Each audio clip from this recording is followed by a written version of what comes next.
Buenas tardes. El Centro de Estudios en Derecho Penal Económico y de la Empresa, CEDPE, tiene el agrado de presentarles a la profesora Mercedes Herrera, quien es abogada por la Universidad de Piura, es doctor en Derecho por la Universidad de Navarra y además tiene una estancia de investigación en la Universidad de Múnich, Alemania, bajo la dirección del profesor Mark Schoenemann. Actualmente es profesora en Derecho Penal y Procesal Penal por la Universidad de Piura.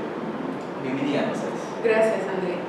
Mercedes, hace algunos minutos acabamos de escuchar una muy interesante exposición sobre la prueba prohibida, sus efectos, la regla de exclusión probatoria, entre otros. Mercedes, ¿podrías comentarnos cuáles son tus líneas de investigación actualmente? Sí, además de trabajar la prueba prohibida, también estoy investigando en otros temas relacionados con la prueba, ¿no? Por ejemplo, la prueba indiciaria, la prueba en el delito de lavado de activos, la prueba trasladada. Y además, por ejemplo, estoy investigando también en relación al proceso inmediato, a los recursos en el proceso penal y dentro de los temas de derecho penal sustantivo, delitos contra la administración pública y la autoría y participación, en relación con los delitos de infracción de deber, sobre todo. Mercedes, y entrando a lo que es materia de la presente entrevista prueba prohibida, ¿podrías comentarnos cuál es el fundamento de la prueba prohibida, el fundamento constitucional, en todo caso, de esta materia? Y asimismo, si el fundamento se comparte tanto en Norteamérica, así como en Europa, España, Alemania, o es un fundamento distinto, ¿cuál es el fundamento que finalmente coge nuestra jurisprudencia? Muy bien. Sí, efectivamente podemos encontrar dos fundamentos distintos, ¿no? En Estados Unidos, el fundamento de la regla de exclusión, así se le llama la prueba prohibida, o exclusionary rule, consiste básicamente en el efecto disuasorio, ¿no? O deterrence effect. La finalidad de la regla de exclusión básicamente es disuadir a la policía de obtener fuentes de prueba con vulneración de derechos fundamentales. Entonces, es una regla que tiene una finalidad práctica o pragmática, que se dirige básicamente a la policía y a los funcionarios del Estado, no a los particulares. Y entonces, si un particular obtiene una prueba vulnerando derechos fundamentales, eso no se considera regla de exclusión. El fundamento es ese. En cambio, en Europa continental, y con ello me refiero a España, Alemania, también Latinoamérica, el fundamento es constitucional. Se entiende que la prueba prohibida o ilícita se fundamenta en el respeto de derechos constitucionales, por ejemplo, el derecho a la intimidad, la inviolabilidad de domicilio, estos derechos que están reconocidos no solo en la Constitución, sino también en tratados internacionales. Además, también en el debido proceso y en la presunción de inocencia. Esta postura es la que priva en Alemania, España, y que también ha sido acogida en nuestro país por la jurisprudencia, ¿no? Tanto por el Tribunal Constitucional, por ejemplo en el caso Petroaudios, como por la Corte Suprema. Y se habla incluso, de manera general, de un derecho fundamental a lo que sería la proscripción de la prueba prohibida, es decir, que de la propia Constitución emana una prohibición para utilizar fuentes o medios de prueba obtenidos con vulneración del contenido esencial de derechos fundamentales, ¿no?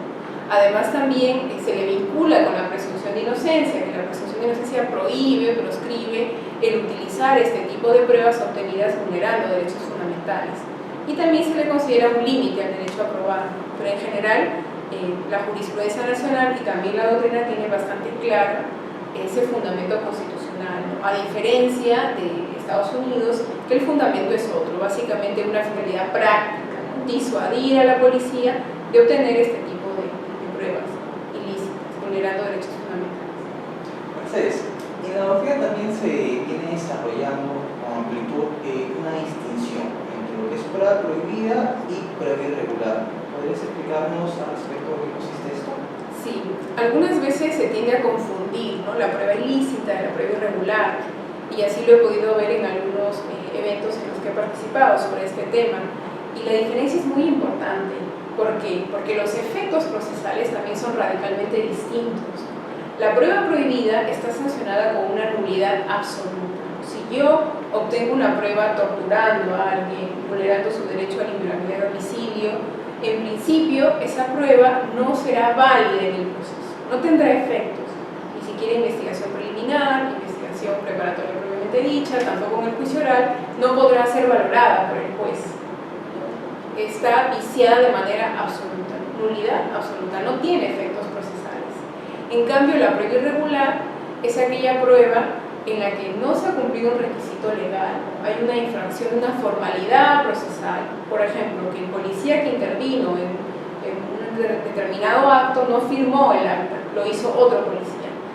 Ese tipo de ilegalidad, de irregularidad, está sujeta al régimen procesal, al régimen de las nulidades procesales.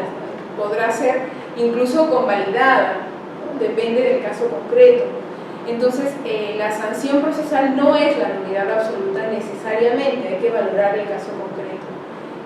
Estamos hablando en la prueba irregular de meras formalidades, de la vulneración de requisitos legales que no se han cumplido.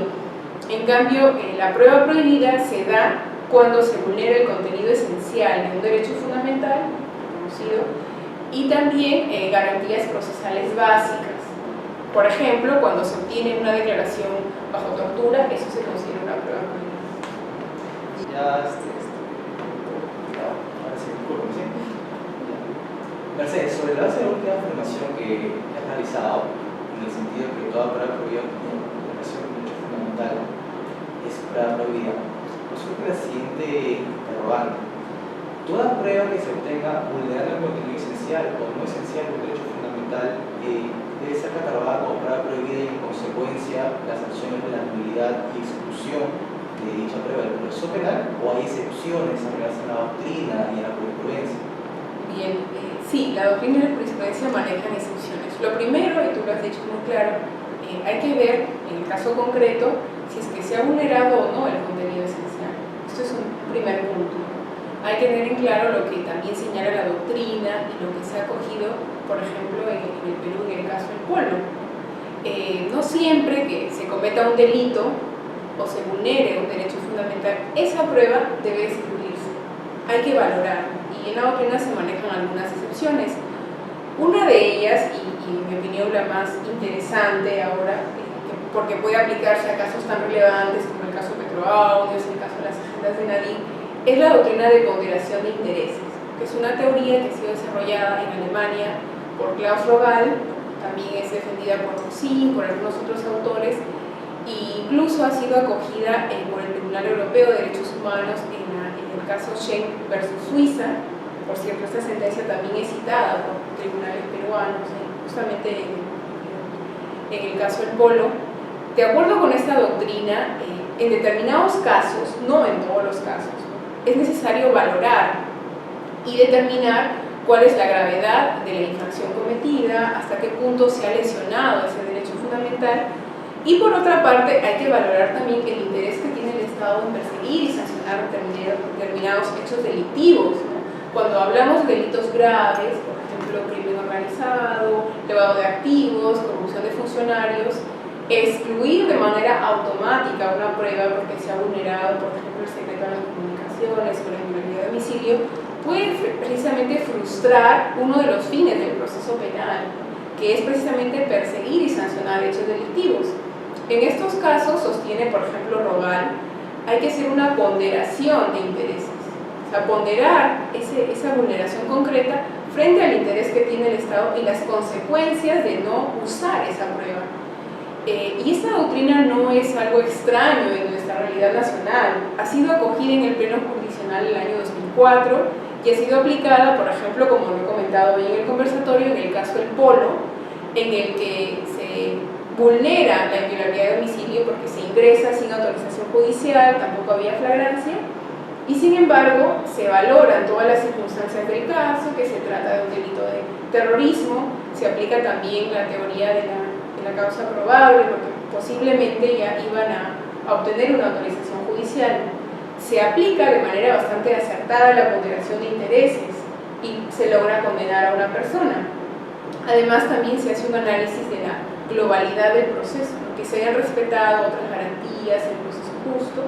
Entonces, esta doctrina sí ha sido acogida en este pleno en el año 2004, en algún caso, como es el caso del polo, y en mi opinión podría utilizarse en otros casos de relevancia pública, ¿no? Como los que te mencionaba, los Petroaudios y las agendas.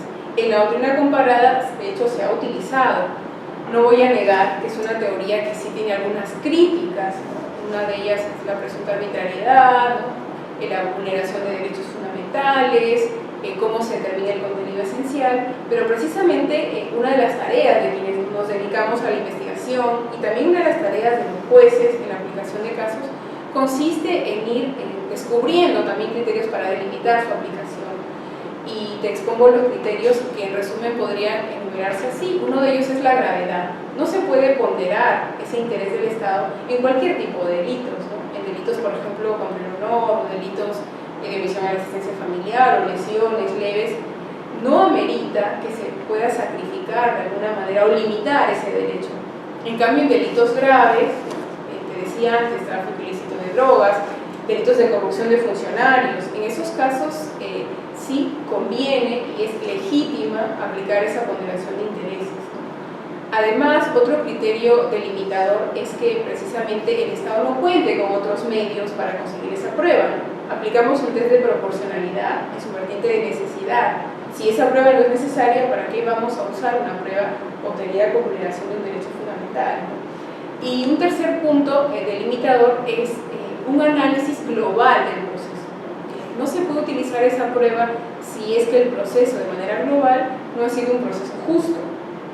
Así se ha hecho, por ejemplo, en algún caso parecido al que te comentaba antes, ¿no? De tráfico ilícito de drogas. La Corte Suprema ha excluido esa prueba porque ha determinado, por ejemplo, que no se respetó el derecho de defensa de los imputados. Entonces, hay que hacer una valoración en el caso concreto y aplicando esos criterios de excepcionalidad que delimitan también la ponderación de intereses.